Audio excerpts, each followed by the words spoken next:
Greetings, and welcome to Skewered Monkey Classics. Today, I shall favor you with an excerpt from Gently Touch the Milkweed by Lynn Hall.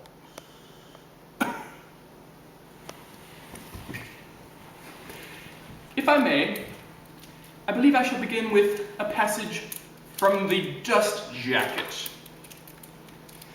The milkweed pods were a pale silvery brown, the same color as her faded, homespun dress.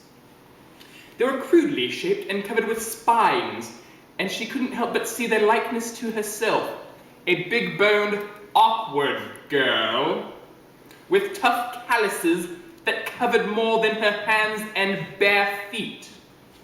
But within the rough, ugly pods, there were the soft-spun silver clouds of seeds, and she felt that within her own harsh shell, there were also seeds of something beautiful, the seeds of a gentle and sensitive woman. This is a story of 17-year-old Janet Borofin, and the year in which she discovered the secret of the milkweed and of herself.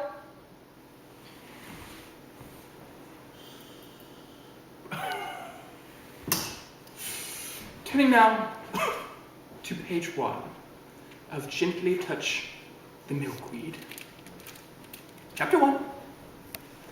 She was big-boned, more woman than child, with features too strong for her youth and skin reddened with the permanent chap of hard water bathing. Her hair was tied back at her neck in a way that would have been appealing on a more delicately built head. There was no fat on her, but a suggestion of massiveness about her shoulders and hips. Paragraph 2.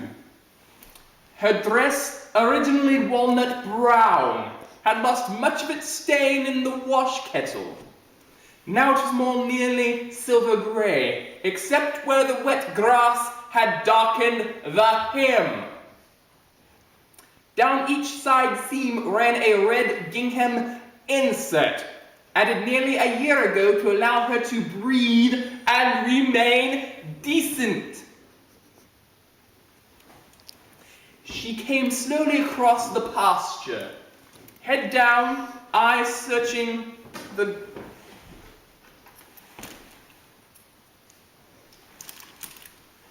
grass.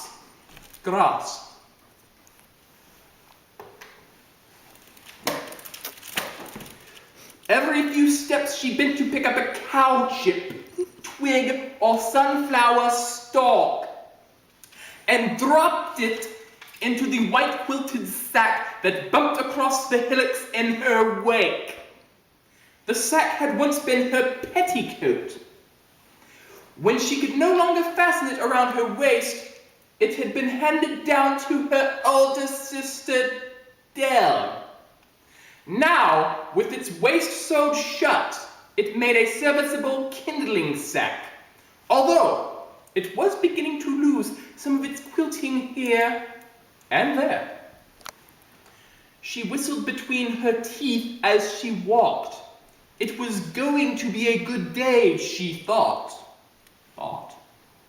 Mornings like this one made her want to stand and watch down the trail for the next wagon load of homesteaders passing through, made her notice the young men, among them especially those who traveled alone. Suddenly buoyed by the freshness of the morning, she dropped her sack, flung her arms wide, where was I? Oh. And breathed a great deep breath. One gingham insert ripped loudly from armpit to waist. Sighing, she dropped her arms and moved on, enjoying the immodest touch of the breeze on her bare ribs when she stretched down for a twig. And here we are, the final page. 160, the blessed final page of Gently Touch the Milkweed.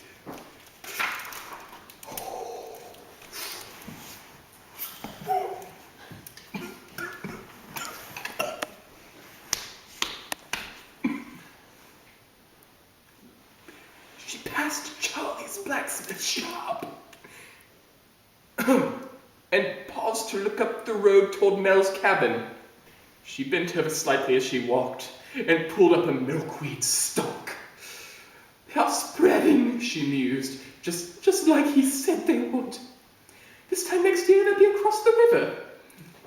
Holding the tightly closed pod in her hand, she remembered the pain she'd felt that Mel could be so insensitive as to destroy the silver fluff, to gouge it out with his thumb just when she was feeling so akin to it.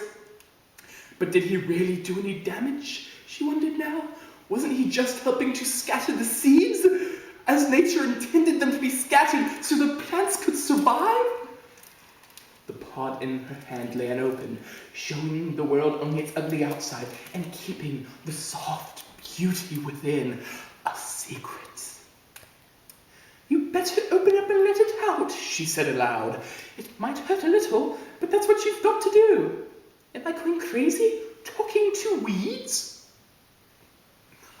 She laughed, and taking careful aim, threw the pod at Charlie's side. With a sharp tearing sound, the much-knitted gingham under her right arm ripped to the waist.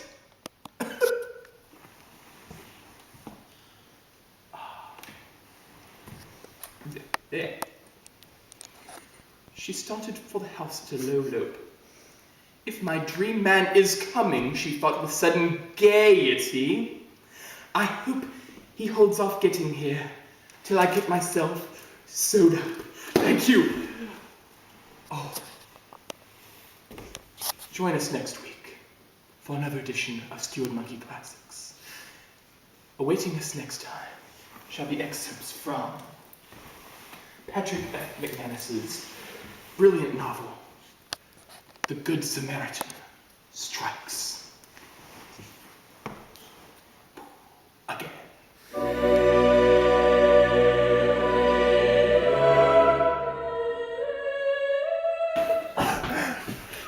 And now, selections from Gently Touch the Milkweed by Lynn Hall. Shall I favor you with a selection from The Dust Jacket?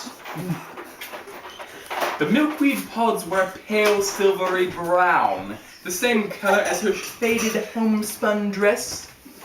They were crudely shaped and covered with spines, and she couldn't help but see their likeness to herself, a big-boned, awkward girl, with tough calluses that covered more than her hands and bare feet.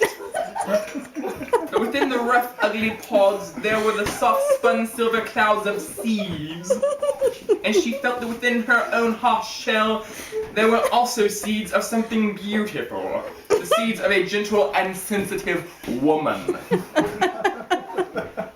This is the story of 17-year-old Janet Borofin, and the year in which she discovered the secret of the milkweed, and of herself. Insert. It nearly a year ago to allow her to breathe and remain decent. She came slowly across the pasture, head down, eyes searching the grass. Every few steps she bent to pick up a cow chip, twig, or sunflower stalk, and dropped it into the white quilted sack that bumped across the hillocks in her wake. Okay. Why don't you go where fashion sits? Skewered with a stick.